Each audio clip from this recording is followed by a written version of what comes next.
बिहार में राजनीति गर्म है कि नीतीश कुमार के बेटे निशांत कुमार की राजनीति में एंट्री हो रही है। सच्चाई कितनी है और एनडीए महागठबंधन सभी तरह से टिप्पणी शुरू हो चुका है। महागठबंधन की तरफ से कहा जा रहा है कि नीतीश कुमार तो परिवार की राजनीति नहीं करते हैं, तो निशांत कुमार राजनीति में क्यों आएंगे, नहीं आना चाहिए। बहुत से नेताओं का अलग अलग बयान है। वहीं महागठबंधन के नेताओं का बयान अलग है और एनडीए के नेताओं का बयान अलग है। एनडीए की तरफ से संतोष कुमार सुमन हैं और भी कई नेता हैं। हालांकि जो सच्चाई है वो भी हम आपके साथ शेयर करेंगे। इन नेताओं का कहना है कि क्या दिक्कत है, जब लालू यादव की बेटा तेजस्वी तेज प्रताप मीसा भारती और रोहिणी आचार्य ये तमाम लोग राजनीति में आ सकते हैं, तो नीतीश कुमार के बेटा निशांत कुमार क्यों नहीं आ सकते हैं? पढ़े लिखे हैं, क्यों नहीं आ सकते हैं?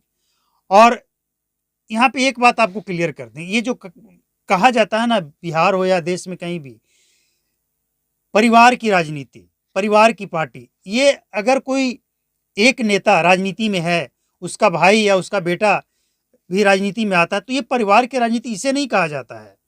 परिवार की राजनीति उसे कहा जाता है, परिवार की पार्टी उसे कहा जाएगा जो एक ही परिवार के कई सदस्य पार्टी के अंदर संगठन का जो पद होता है उस पे कब्जा करके बैठे रहेंगे। राजनीति में चुनाव लड़ने के लिए जो सीट का बंटवारा होता है उसमें सबसे पहले वो अपने परिवारों को ही बढ़ावा देते हैं। ऐसी कई पार्टियां हैं बिहार में, ऐसा नहीं कि लालू यादव की पार्टी एक अकेली है, तो कई पार्टियां। तो ऐसे पार्टियों को परिवार की पार्टी या फिर परिवार की राजनीति कहा जाता है, ना कि नीतीश कुमार के बेटे निशांत कुमार राजनीति में आ जाएंगे तो ये परिवारवाद हो गया। नहीं, ये गलत है। अब राहुल गांधी को ले लीजिए, राहुल गांधी, प्रियंका वाड्रा, सोनिया गांधी, तीनों सांसद हैं, तो ये आप कह सकते हैं। लेकिन अब सोनिया गांधी अगर हैं, राहुल गांधी आ गए, लेकिन कांग्रेस के लीडर को इसलिए नहीं परिवार की पार्टी कहा जाता है, वो इसलिए कहा जाता है कि जो पार्टी के अंदर जो पद होता है वो घूम फिर कर गांधी परिवार के पास, उन्हीं के आसपास के लोग प्रधानमंत्री बनेंगे, इसलिए कहा जाता है। अब ये निशांत कुमार अगर आना चाहते हैं तो इसमें नीतीश कुमार परिवार की राजनीति कर रहे हैं, ऐसा नहीं है। हम नहीं मानते हैं और कोई नहीं मानेगा इसे। लेकिन जिनको राजनीति करना है, अपना आका को खुश करना है, वो इस तरह का बयान देते हैं, देते रहें, इससे किसी को कोई फर्क नहीं पड़ता है। लेकिन परिवार की राजनीति, परिवार की पार्टी वो अलग है। और बाप अगर राजनीति में, बेटा आता है, भाई आता है, उनकी पत्नी आती है, तो इसमें दिक्कत हम समझते हैं कि नहीं है। आना चाहिए, बिल्कुल आना चाहिए। और जो उनके पिता बिहार में किए हैं उससे वो आगे बढ़ाएं, क्या दिक्कत है? लेकिन दिक्कत ये है, असली चीज को समझिए। निशांत कुमार जब राजनीति में आएंगे, जैसे अब तक तो ये लग रहा था ना तेजस्वी यादव को कि नीतीश कुमार तो बूढ़े हो गए हैं, अब वो मुख्यमंत्री नहीं बनेंगे, राजनीति में सक्रिय नहीं रहेंगे, तो फिर अब हम रहेंगे। लेकिन जब निशांत कुमार आ जाएंगे अपनी विरासत को संभालने, तो वो भारी पड़ेंगे किसके ऊपर? तेजस्वी यादव के ऊपर।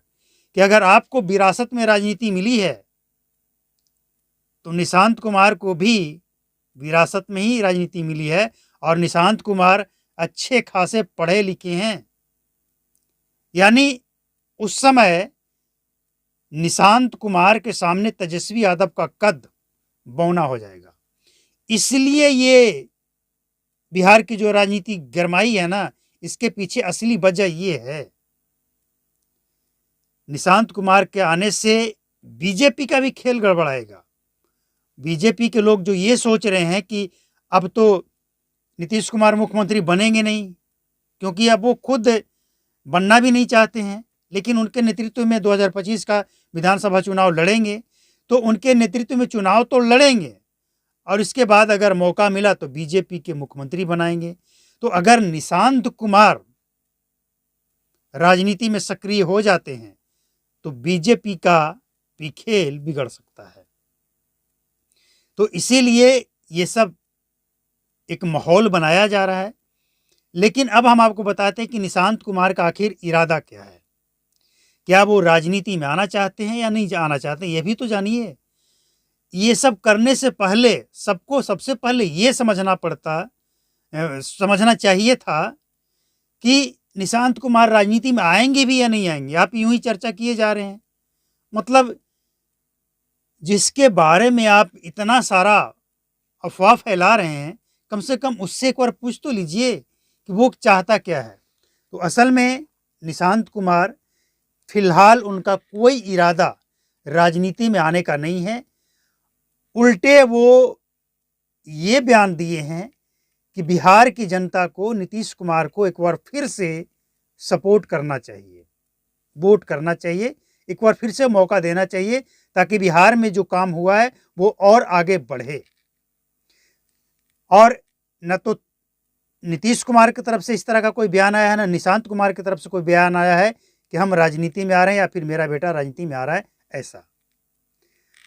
हालांकि जेडीयू की तरफ से भी सफाई दी गई है कि फिलहाल ऐसा कुछ नहीं है, ये अफवाह है। और सच्चाई भी यही है कि फिलहाल ये अफवाह है। अब कल को अगर निशांत कुमार राजनीति में आते हैं तो आ सकते हैं, और ये कोई नई बात नहीं है। लेकिन कल की बात अलग होगी। अब तक, जब तक आप ये खबर, आपके लिए खबर बनाई जा रही है, तब तक निशांत कुमार राजनीति में नहीं आएंगे, ऐसा उन्होंने स्पष्ट कह दिया है। तो हम समझते हैं कि इस पे राजनीति नहीं होनी चाहिए, क्योंकि इस पे राजनीति करने का मतलब है कि नेता निशांत कुमार के आने से डर रहे हैं या फिर वो जो बेसिक मुद्दे हैं उसको गायब करके और बेकार की बातें राजनीति में करना चाहते हैं, चर्चा करना चाहते हैं। जबकि 2025 चुनाव की शुरुआत शुरू हो चुकी है, पार्टियां तैयारी में लग चुकी है। तो जो बेसिक मुद्दे हैं, बात उस पर होनी चाहिए कि बिहार में क्या समस्या है, उसका कैसे समाधान होगा, कौन समाधान कर सकता है, इतने वर्षों में क्या हुआ और क्या होना चाहिए था जो नहीं हुआ। तो इन सब बेसिक मुद्दे पे चर्चा होनी चाहिए, ना कि नीतीश कुमार के बेटा राजनीति में आ रहे हैं तो ये कोई परिवारवाद हो गया, परिवार की पार्टी हो गया। ऐसा कुछ नहीं है। ये सब मुद्दा से भटकाने वाली बात है और कुछ नहीं है। और इसमें लगे हैं एनडीए के लोग भी लगे हैं, महागठबंधन के भी लोग भी लगे हैं। किसी से अछूता नहीं, कोई ये नहीं कह सकता है कि हम इस पर राजनीति नहीं किए हैं। तो सच्चाई ये है कि निशांत कुमार फिलहाल उनका जो इशारा है वो ये है कि नीतीश कुमार अभी एक राउंड और मारेंगे। मतलब अगर मौका मिला तो 5 साल वो और मुख्यमंत्री बन सकते हैं। और फिलहाल निशांत कुमार का कोई इरादा नहीं है, ये स्पष्ट उन्होंने कह दिया है। बाकी राजनीति करने वाले करते रहें, अफवाह फैलाने वाले फैलाते रहें, लेकिन जो सच्चाई है आज आपको पता लग गया। अब आप कम से कम निश्चिंत रहिए और इस तरह की खबरों से बचकर रहिए। अफवाह है और कुछ नहीं है।